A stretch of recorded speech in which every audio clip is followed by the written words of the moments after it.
Hey guys, it's Adrienne from Crafty Little Gnome, and today we are going to go over exactly how to open an Etsy shop.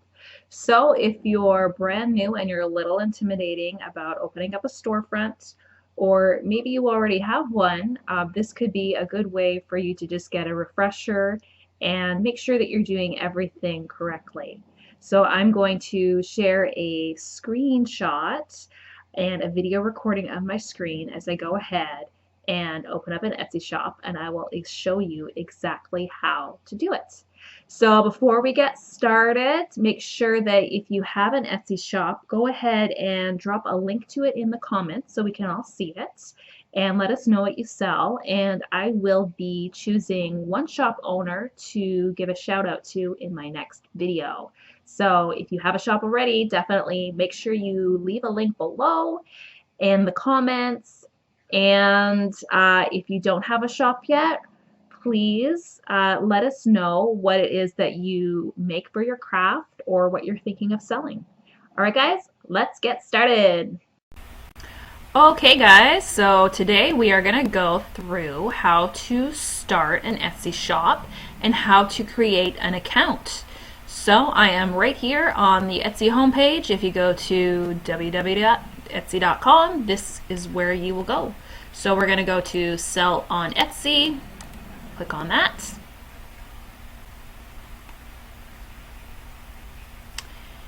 And it's loading up here. Open your Etsy shop. Okay, so we are going to add an email address.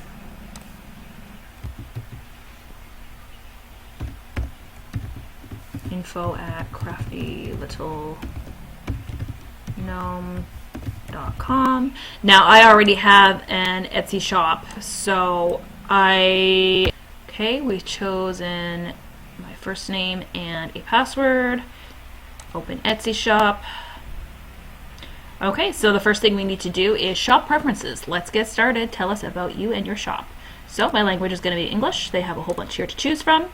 My shop country is United States. Again, they have all the countries here that you can sell from. I'm going to be selling in United States dollar. And then they have down here, which of these best describes you? Selling is my full-time job, part-time job, hope to sell full-time, I sell part-time and that's how I like it, or other. And as they have here, this is just an FYI to us, it won't affect the opening of your shop. So they're just basically trying to gather information. So let's just say I sell part-time and that's how I like it. Naming your shop. So it's going to seem like there is not a whole lot to choose from just because there are so many shops already. So let's just try, let's see, Crafty Little Gnome Jewelry. Check availability. Not available. That is already taken. I'm going to choose Crafty Jewelry Co. Check availability. Not available. Let's go with Crafty Jewelry Studio. Okay. Save and continue.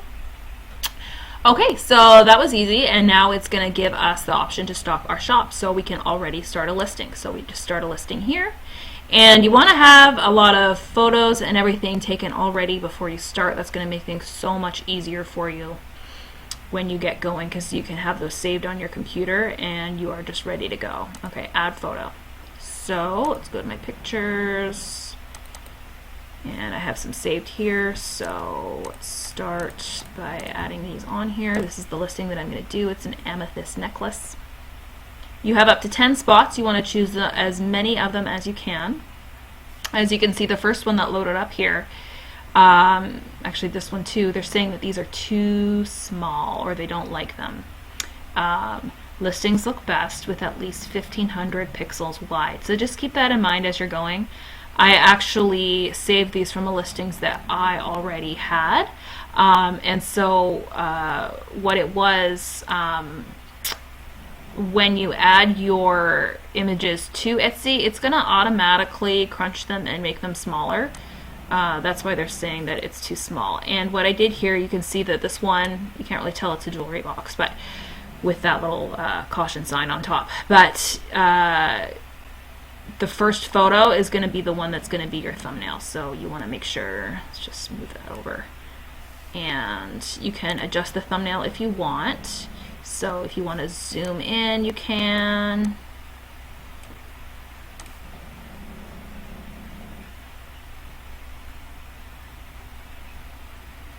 And it's just going to save it. Excellent.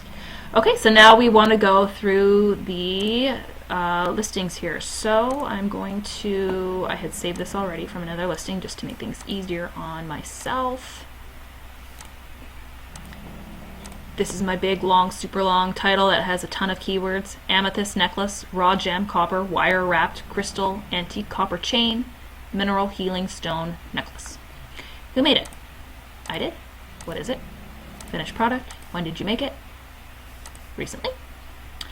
Category, 2 to 3 word description to get shoppers to find it. So we'll put amethyst. Right here, amethyst.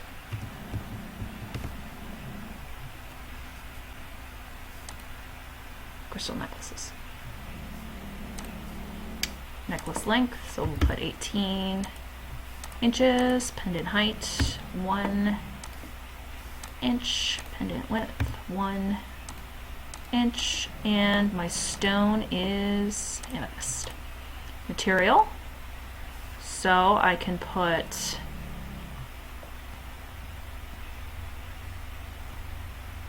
believe it is made out of brass. Primary color, purple. Secondary color, bronze, because that's the color of the chain. Can it be personalized? No. The closure is a lobster claw. Recycled, so choose yes only if your item contains materials recovered or diverted from the waste stream during the manufacture process or after. So mine is not. Recipient. You can select up to 5. You just want to be the most accurate that you can. I mean, technically, men could wear this necklace. They're probably not going to, so I'm just going to select women. The style, let's go with boho and hippie. The chain style is cable. The theme, this one, I don't know. I don't really like to choose themes unless it is very obviously, like if it was a necklace with a cupcake charm, then I could put food and drink. Or if it, was a key, then, keys and locks. But I'm just going to leave this one blank. And number of strands is 1. It does not have an adjustable length, no spinner. Yes, it is a raw stone. And again, the same thing with occasion. So if it was, a necklace for a bride or a bachelorette party, and it was very specific that it said, maid of honor, then you could choose something like that, like, for wedding or, congrats grad, you could do something like that, but I'm just not going to choose that. And the same thing with holiday, unless it's, a Christmas tree or the Easter bunny or a carved pumpkin charm or something. I'm not even going to go there. Renewal options, I always choose manual. You can choose automatic, but if my personal feeling is that if after you have put in the listing and if it has expired without anyone buying it, rather than have it automatically renew, you're going to want to go through and rework that listing and maybe choose new keywords or take some new photos in order to get more people to potentially buy it. Because if somebody hasn't bought it in 4 months, then I'm kind of thinking that maybe there's something wrong with it, or there's a reason why somebody hasn't bought it. And when we go to the type here, so a physical, tangible item, yes, as opposed to a digital one. So a digital one would be something like a printable, maybe like a printable calendar or printable invitations that people would do themselves. And description, I have this saved here. I'm just going to cut and paste that. And I'm just kind of going over again what it is, how long the chain is, what kind of lobster, that it is a lobster clasp, talking a little bit about amethyst and why it's special. Honestly, you can put a lot in here, and don't be afraid to put too much information in the description. You can also probably reiterate your policies, type them out there so that it is very clear about whether or not you accept exchanges and returns. You can put in your shipping, everything that, I mean, we're probably going to answer a lot of this later on, but there is definitely no problem, and it can be very helpful to put it all here in the description. I'm going to save time. I'm not going to really worry about that right now, but definitely do that. And production partners, so if you have somebody that you work with that maybe produces part of this on your behalf, if you are a designer, or if you have someone do some of your sewing for you, or who's not necessarily an employee of you, but they are a partner, you're going to want to add them there. And add your first section. So let's put this in necklaces. And I believe you can have up to 10 in your shop. Okay, tags. So this is what people are going to use to find your items. So we'll put amethyst, necklace, I can type crystal necklace, mineral necklace, purple, crystal, and we can do, let's see here, birthstone, wire wrapped,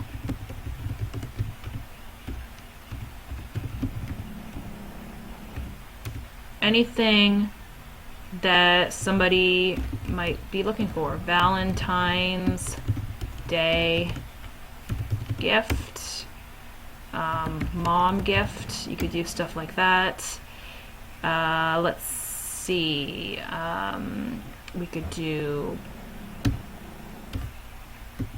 brass wire wrap. We have 3 left. Again, this is something that you can do keyword research with. You can do a search on Etsy and see what comes up and see all the different things that you can have and that people are buying and that are popular. Rock necklace, I don't know about that. Again, this is just to show you. So we'll just leave that at that. Materials, so our materials are amethyst, metal, brass, copper, wire, chain, clasp, lobster, clasp. Again, use all the tags if you can. Inventory and pricing. So let's just do $15. Quantity 1. You could do, I could say that I have 10 available, and every time that I sell out, it's going to automatically renew. SKU, I don't worry about this. If you have a ton of items here and you want to organize it with your own spreadsheets, you could definitely do that. Variations, so I could say I want to do a necklace length that is 18 inches, 22 inches. Save. So you can add that and collect personalized information for this listing. So if you wanted to add, if it's like a hand-stamped necklace maybe where they would put in the name of the person or the birthstone that they wanted, you could check that to make sure that they do that. Okay, and now we are on to shipping costs. So you can either have them calculated. I always do it manually. That's just the way I like to do it. Shipping origin is going to be United States for me. Again, you would choose yours from the drop-down listing, and my stuff is ready in 1 to 2 business days. So standard shipping is going to be, for me, first class mail. I do not charge that. I'm going to say $3.50, and additional items are going to be 50 cents. Everywhere else, and we're going to say priority mail international. Definitely not free for that. We'll say $20. Every additional is an extra $3. International shipping can be very, very expensive, so you're going to want to do some research on that. You can also add a shipping upgrade. So if I wanted to do, you know, express with USPS, I could do express come that's not on there? Priority Express Mail. And if I had calculated that it's going to cost me an extra $15. For additional items, I mean, with something small like jewelry, I could easily pack 2 things in one box, and it's not going to actually charge me extra for shipping. So that's why I'm just saying the extra item is maybe like $2 extra, because the shipping isn't really going to be that much different. Item weight, so we'll say that it weighs 2 ounces. You can get a small postage scale. I use a food scale actually that I just got from the grocery store to weigh my stuff. It's less than $10. This is going to be the length, width, and height of the envelope that I'm using. I use bubble mailers. And this will just preview so that you can see what's available there and what you had put in. So we're going to go save and continue.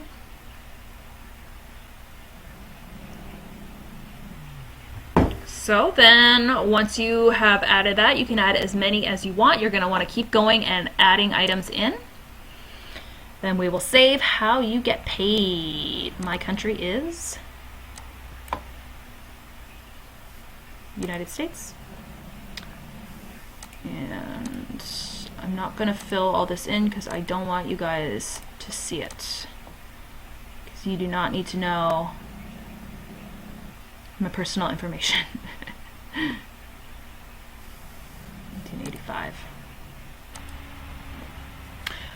Okay guys, so now we have gone through that area. I just skipped some of it so that my personal information would be safe. Basically, you're just adding your bank account number and your routing number. Yes, you do have to add that in. It is secure. If you don't know that, you just want to log into your online banking and find out what those numbers are. Next, we are going to add a credit card. So before I got to this screen, I had to go to my email address and just confirm my email that I had put in at the beginning there, and then it brings up this screen where you can set up billing. So I'm going to go ahead and fill this in, my credit card number, expiration date, CVV, all that good stuff. Once again, I'm going to skip through this because you guys don't need to be knowing that. And I